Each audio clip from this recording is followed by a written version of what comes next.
Dans cette première vidéo, nous allons voir comment conjecturer le comportement d'une suite.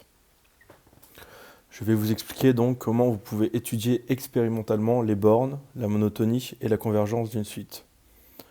Alors nous verrons que cela repose principalement sur l'utilisation de graphiques. Alors il faut bien comprendre qu'une conjecture, c'est quelque chose qui n'a pas encore été démontré.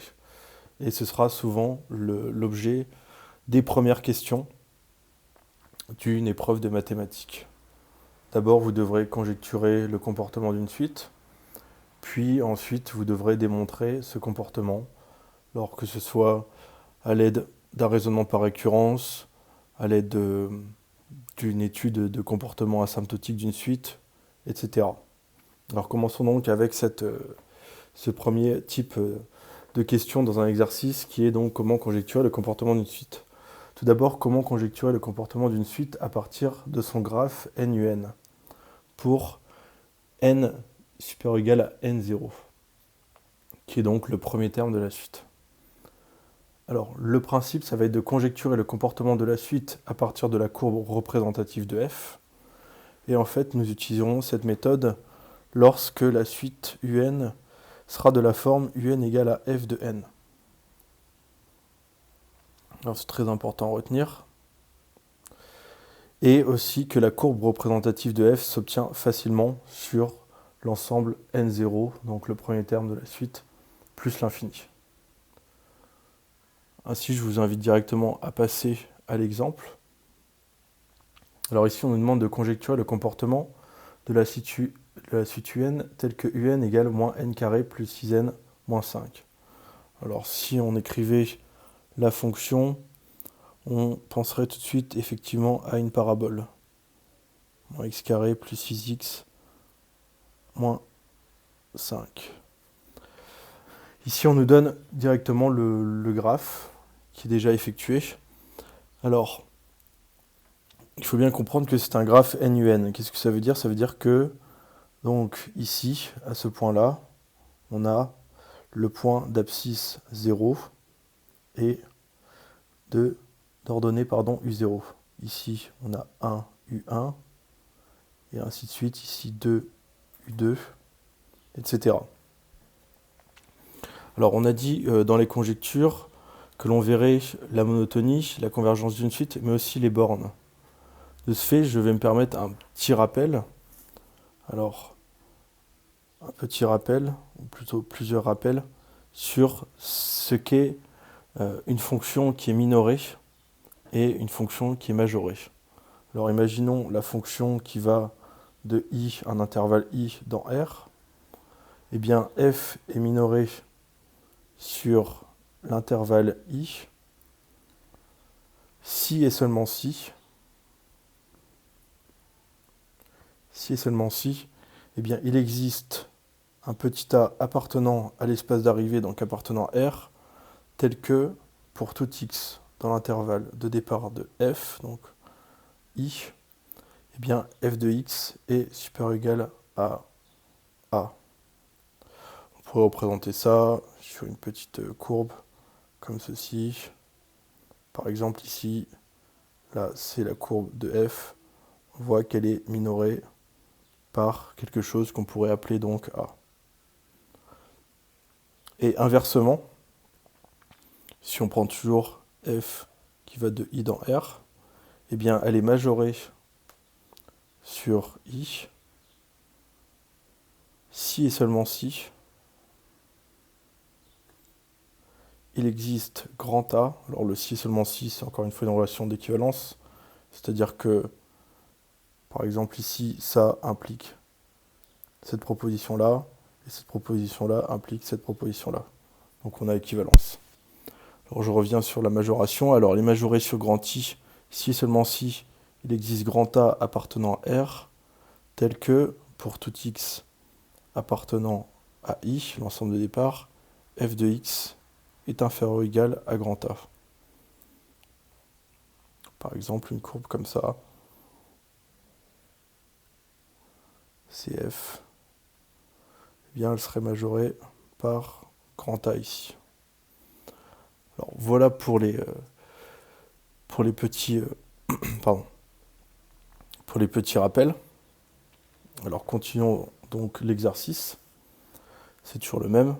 Alors sur le graphique suivant, qu'est-ce qu'on peut dire? Eh bien, on va tout d'abord dire, la rédaction est très importante, sur le graphique suivant, la courbe représente la fonction moins x carré plus 6x moins 5. Donc la courbe représente f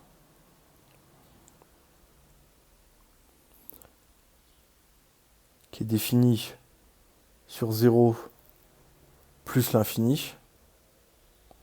On n'a pas terminé la courbe, bien entendu. Donc représente la fonction f définie sur 0 plus l'infini par f de x est égal à moins x carré plus 6x moins 5.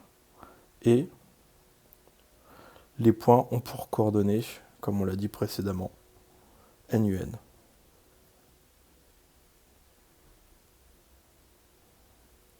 C'est pour cela que l'on appelle ça le graphe n, un.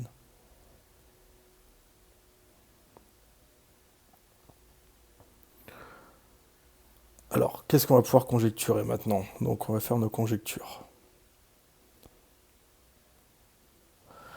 Déjà, on remarque qu'elle est dans un premier temps croissante jusqu'à 3, puis ensuite elle est décroissante de 3 jusqu'à, il semblerait, plus l'infini.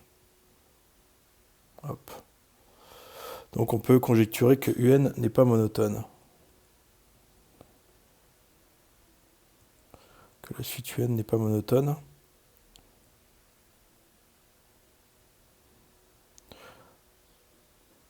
Mais, par contre, on remarque qu'elle décroît à partir de n égale 3. Vous pouvez le voir ici, c'est n égale 3. Donc ici, c'est 3u3. Effectivement, elle décroît ici, et il semblerait qu'elle ne s'arrête jamais ensuite. Donc on va pouvoir conjecturer ça. Elle décroît à partir de n égale 3.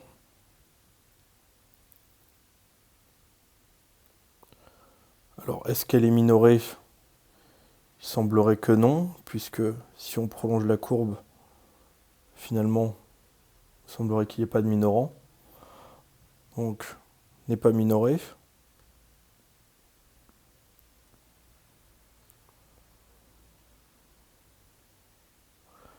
Mais par contre, on peut conjecturer qu'elle est majorée par quelle valeur? Eh bien justement celle-ci, par U3. Mais majorée par U3. Donc U3, si on le calcule brièvement, ça ferait, en remplaçant n, U3 égale à moins 3 au carré plus 6 fois 3 moins 5. Donc ça nous fait 9. Pardon, moins 9. Plus 18. Moins 5. Ce qui nous fait finalement 18 moins 14 égale à 4. Donc majoré par U3 égale 4. Et enfin, on constate qu'elle n'est pas convergente, parce qu'effectivement, elle semble être plutôt divergente, elle semble tendre vers moins l'infini, si on prolonge encore une fois la courbe. Et enfin, on peut conjecturer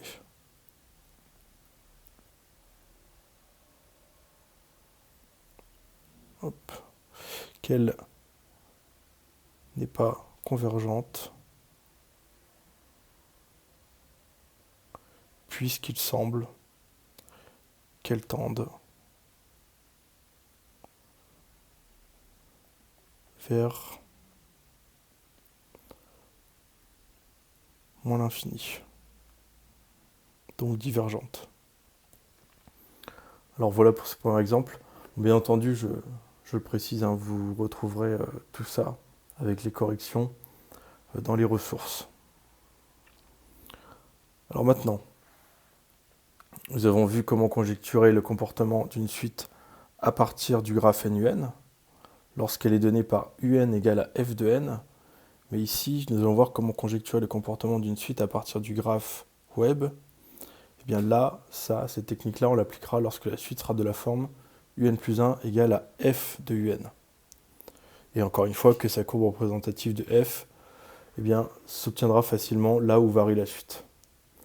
Alors le principe, ça va être de construire l'escalier ou l'escargot de convergence à partir de la courbe représentative de f, et ceci en utilisant la droite d'équation y égale x. Alors on émettra toujours les conjectures à partir des premières valeurs de la suite qui seront représentées sur l'axe des abscisses, parce qu'effectivement c'est ce qu'on va faire. Alors pour ceux qui ne connaissent pas encore ce graphe web, on va, à travers un exemple, l'étudier. Alors tout d'abord, on nous dit que l'on considère la suite UN définie par UN plus 1 égale à 3 UN plus 4 divisé par moins 2 UN plus 9. Et le premier terme est U0 égale 0. On doit, dans un premier temps, dresser le tableau de variation de f qui est défini sur 0,1 par f de x égale à 3x plus 4 divisé par moins 2x plus 9. Donc en fait, on se rend compte que UN plus 1 est égal à f de UN. Donc c'est bien ce qui était recommandé dans le cas d'application. Alors commençons donc avec ce tableau de variation. Alors, pour faire un tableau de variation, tout d'abord, la technique, ça va être de dériver la fonction. Mais avant de la dériver, il va falloir expliquer pourquoi elle est dérivable. Alors, on nous dit qu'elle est définie sur 0,1, c'est déjà ça de régler. Donc ça veut dire que si elle est définie sur 0,1, le dénominateur de cette fraction ne s'annulera pas. On peut le vérifier facilement, mais là, pas besoin, car c'est l'énoncé qui nous dit qu'elle est définie sur 0,1. Alors, que va-t-on faire donc? F, la fonction f qui a x associe 3x plus 4 sur moins 2x plus 9, est dérivable. Il faut à tout prix toujours dire qu'elle est dérivable avant de la dériver. Dérivable sur l'intervalle 0,1 comme quotient de fonction dérivable sur 0,1. Effectivement, 3x plus 4, c'est dérivable sur 0,1, et moins 2x plus 9, c'est dérivable sur 0,1, puisque ce sont des fonctions qu'on appelle polynômes du premier degré, de fonctions dérivables sur 0,1, et dont le dénominateur ne s'annule pas. Effectivement, moins 2x plus 9 ne s'annule pas, puisque f est défini, dont le dénominateur ne s'annule pas sur 0,1.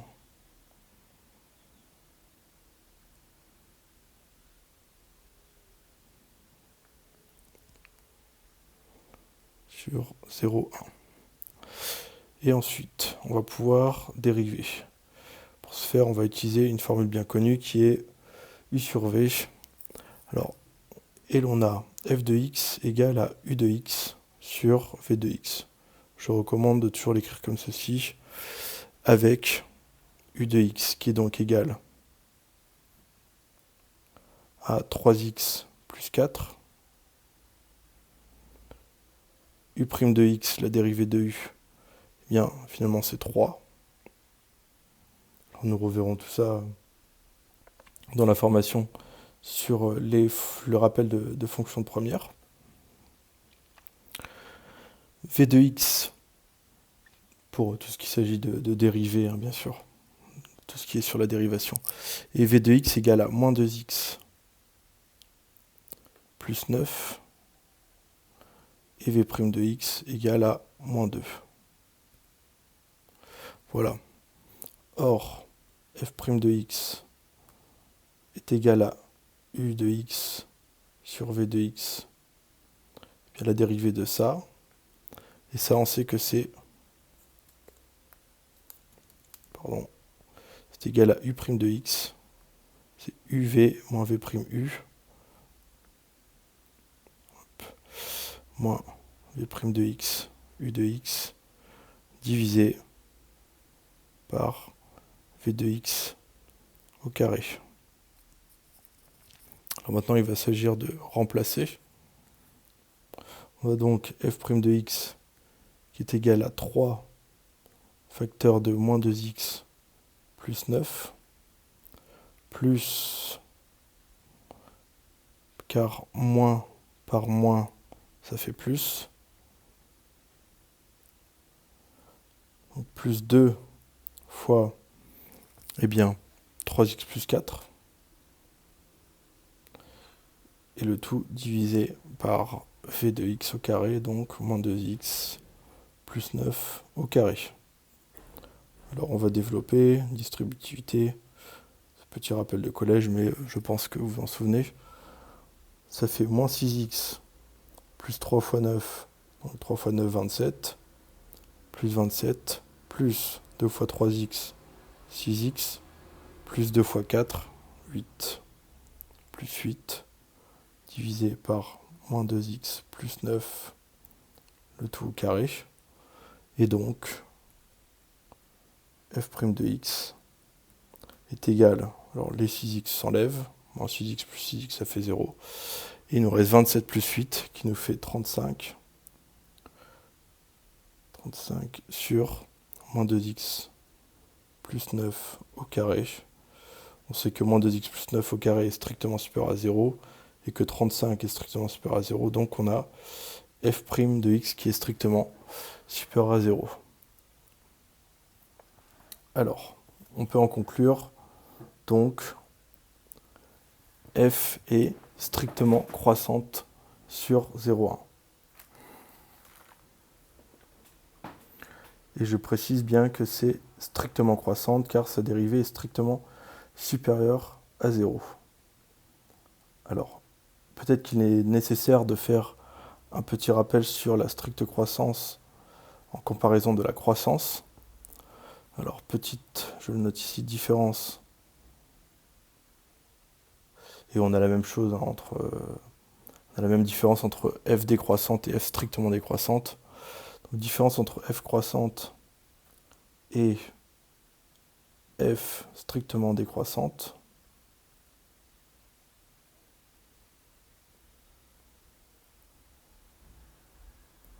Alors, eh bien, si f est croissante,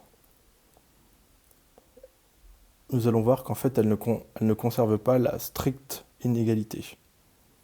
Si f est croissante sur i, par exemple sur l'intervalle i, soit a et b, donc deux éléments de i, un petit couple de i, tel que a strictement inférieur à b, alors elle est uniquement croissante et pas strictement croissante. Excusez-moi. Pas strictement croissante. Alors f de a est inférieur ou égal à f de b. On ne conserve pas la stricte inégalité. Par contre, si f est strictement croissante, sur i toujours,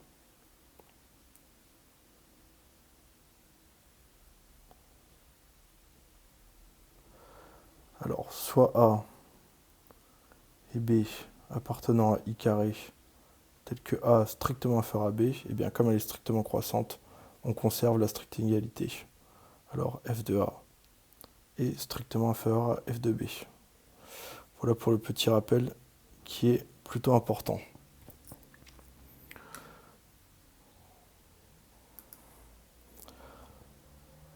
Alors maintenant, il nous faut donc avoir le... C'est bien ce qui est demandé, hein. Non, pas tracer, dresser le tableau de variation, pardon. J'étais déjà parti pour la question 2. Alors, on a donc le tableau de variation suivant.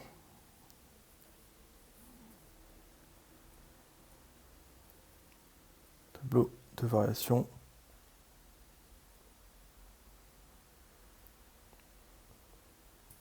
suivant.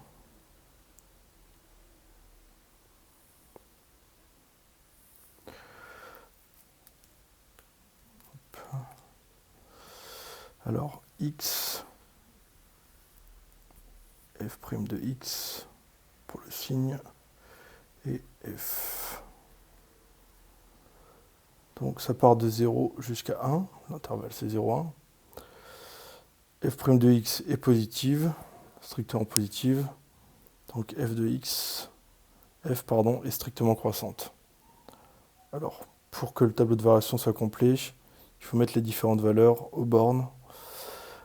F de 0, on le fait rapidement, f de 0, donc c'est 3 fois 0 plus 4 sur moins 2 fois 0 plus 9, ce qui nous fait 4 sur 9.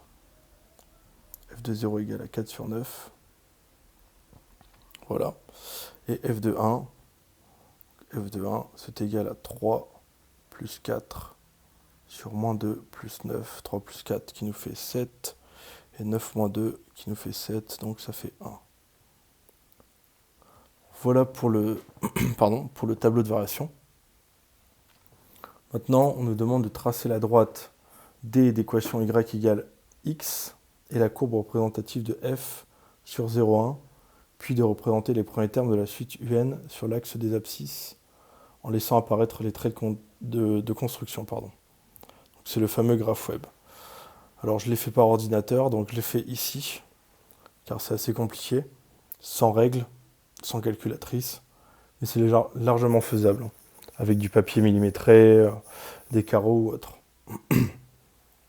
Donc ce qui s'est passé, c'est que ici, cette droite, c'est la droite D d'équation y égale x, et ensuite on a commencé donc avec u0,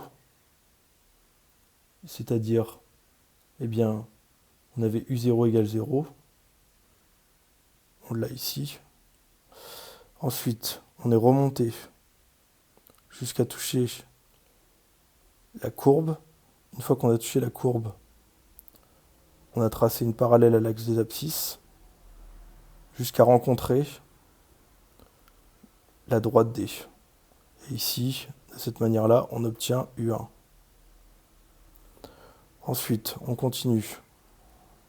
On remonte jusqu'à rencontrer la courbe représentative de F.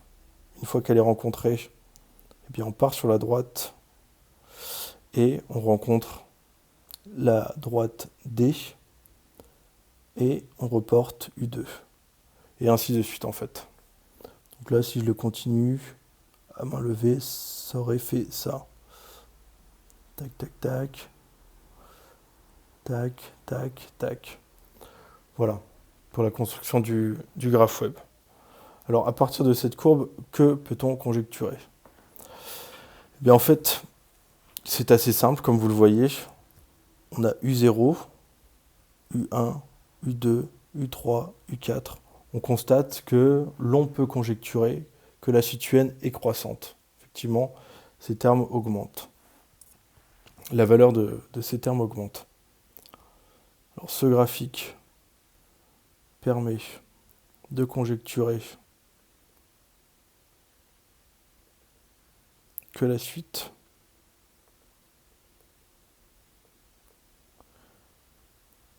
UN est croissante.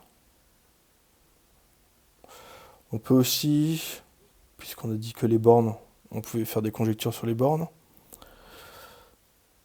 alors on peut conjecturer que l'ensemble des termes de UN est compris entre 0 et 1. Visiblement, si on regarde ici, il semblerait qu'on n'atteigne jamais 1. Donc, que les termes UN appartiennent à 0, 1 exclu. Et enfin, la convergence, il semblerait qu'elle converge vers 1, même si elle ne l'atteint jamais. Et que la suite UN converge vers 1.